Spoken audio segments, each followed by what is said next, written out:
There's a race for president of the United States. The current sitting president is running for re-election. 3.5 months from the election, he decides not to run. The sitting vice president then takes the mantle, running against a former president of the United States who had been running for 10 years with 107 days. People didn't used to get sick of the candidates because you barely ever saw them unless you happened to be standing at the back end of a train. But now we never stop seeing them. The winner in modern elections comes down to who we're less tired of. Bill Maher just unleashed a full-on fireworks display on Kamala Harris, and it was pure comedy gold. The fearless host tore into her chaos and detachment, making it clear she's still completely out of touch with the public. Maher's roast was biting, electrifying, and laugh-out-loud funny, an absolute must-watch. When Joe Biden was still hanging on to be the candidate, many of the pundits said that to switch him out this late would cause chaos. Yeah, that was never my position. And indeed, what happened was Kamala Harris said, "Oh, look, I guess it's my turn." And the next day, a grateful nation handed her $500 million. The only reason we stay stuck in permanent campaign mode is money.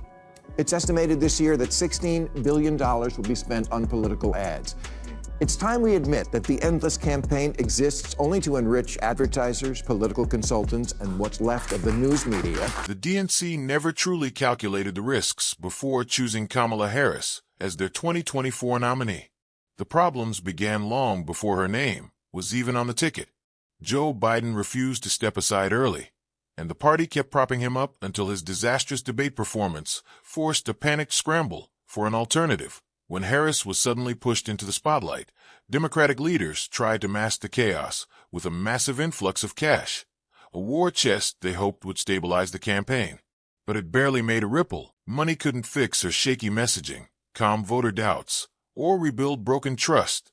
In the end, the whole effort looked less like a strategic plan and more like a desperate, last-minute gamble with no real path to holding on to power. And the fact that we're just getting to know Kamala isn't bad. It's great.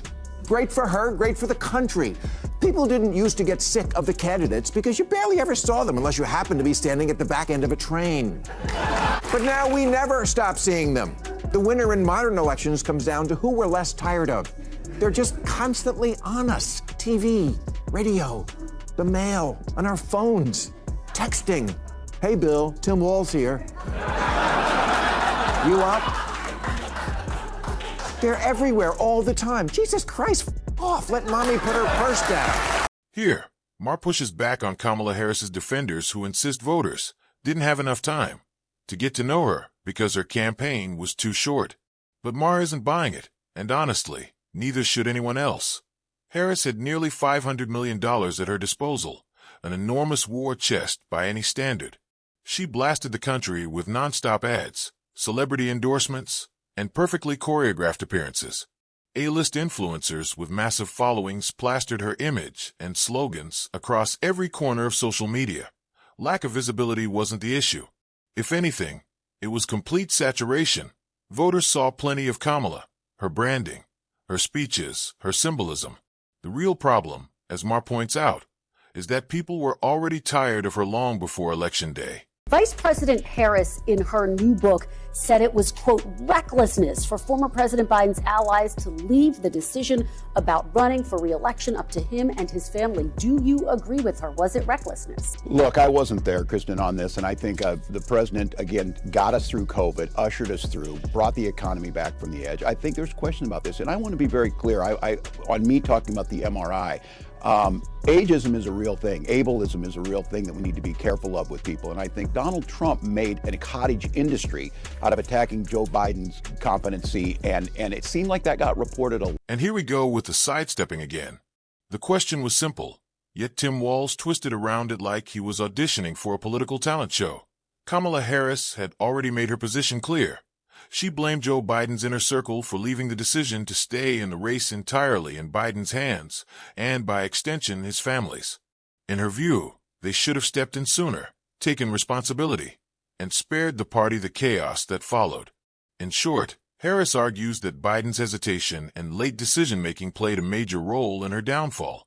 But instead of addressing that criticism head-on, Tim Walz swerved and redirected the blame toward Donald Trump, as if Trump somehow engineered the Democratic Party's internal meltdown It was pure deflection, a convenient attempt to avoid admitting that the dysfunction came from inside their own ranks. Now, whether that decision should have been made sooner, history will determine that. What I do know is that going forward, we need somebody in office who's actually going to tackle the things Americans need, whether it's about costs or whether it's about our national security needs and honoring those with our allies. And I think maybe there's a lesson to be learned from what happened with President Biden. If that's the case, it should certainly be applied right now to this president who is putting Americans at risk, is reckless, and is not doing what he's asked to do. And here we go again, the same tired anti-Trump obsession.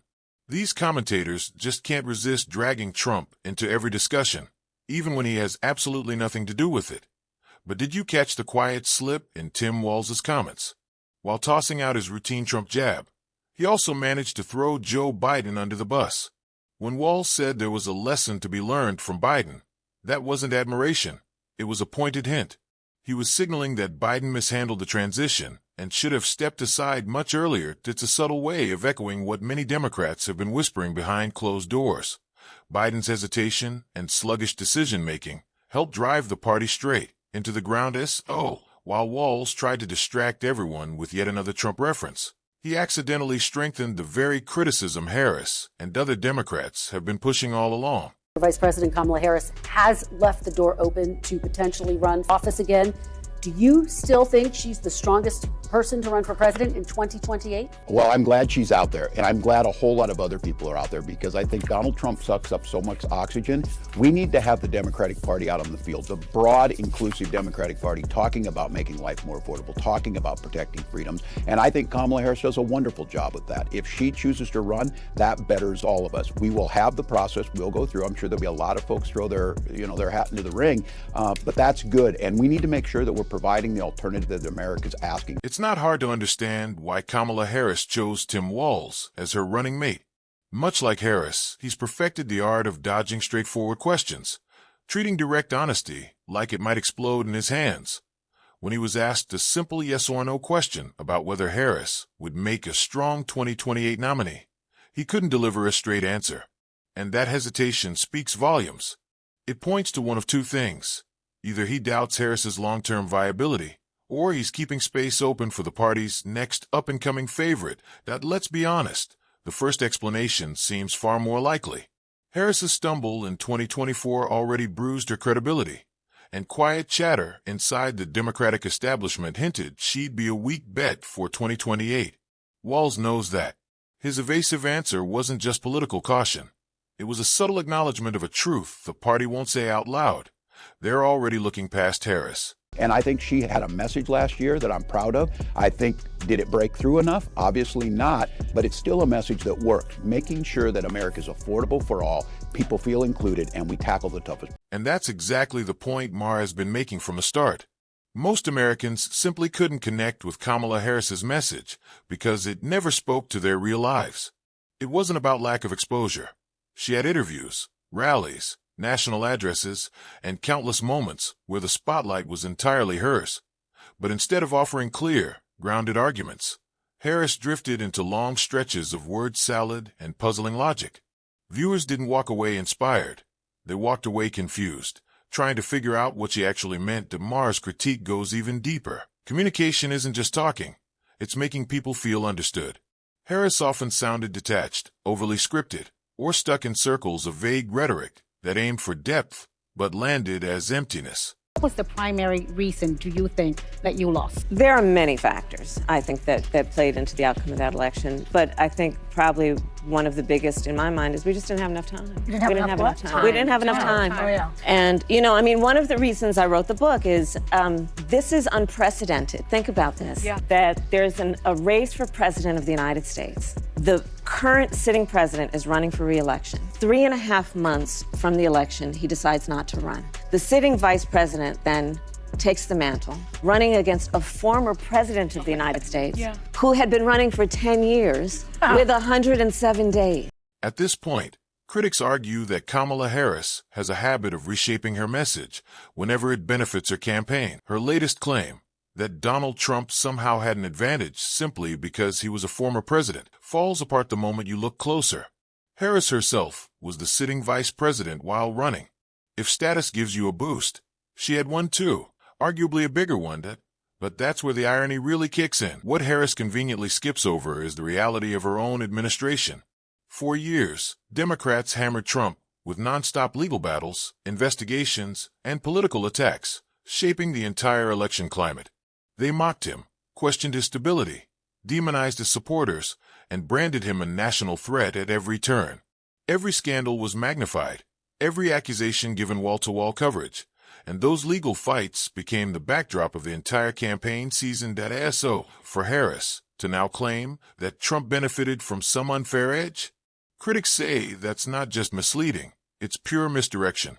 Another attempt to shift blame instead of taking responsibility for a strategy that never inspired, never connected, and ultimately never worked. Another piece of what is unprecedented and a bit historical about that race, it is the closest presidential race in the 21st century in terms of the outcome. Wow. You know, say that again, because he likes to say over and over again he's got a mandate. And that's part of why I wrote this book, because history will talk about this race. It is part of American history. And it was important to me that when history is written, that my voice be present. Sometimes you have to wonder what the audience is even responding to when Kamala Harris speaks, because substance has never exactly been her strong suit. But that's a side note. What really mattered in 2024 was results, and that's where the story became impossible to spin. Trump didn't just squeeze out a win. He delivered 312 electoral votes to Harris's 226, and, for the first time in 2 decades, a Republican won the national popular vote. His victory wasn't built on slogans. It was powered by shifting demographics, changing voter behavior, and frustration boiling over across the country. Exit polls showed he made unexpected gains with multiple minority groups and pulled in new, and previously disengaged, voters who were fed up with inflation, high living costs, and a sense that the country was drifting off course.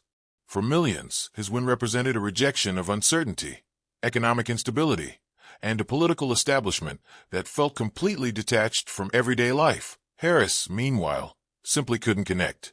She struggled to clarify her message, deliver a coherent vision, or persuade undecided voters. No amount of applause, celebrity shout-outs, or media protection could fix the fundamental issue. Her campaign never resonated. Her speeches felt vague, her policies confusing, and her strategy scattered. Trump stepped into that vacuum with momentum, clarity, and an electorate hungry for change. His win wasn't just a comeback. And with that, we wrap up today's video. If you enjoyed it, make sure to hit the like button and subscribe for more content just like this.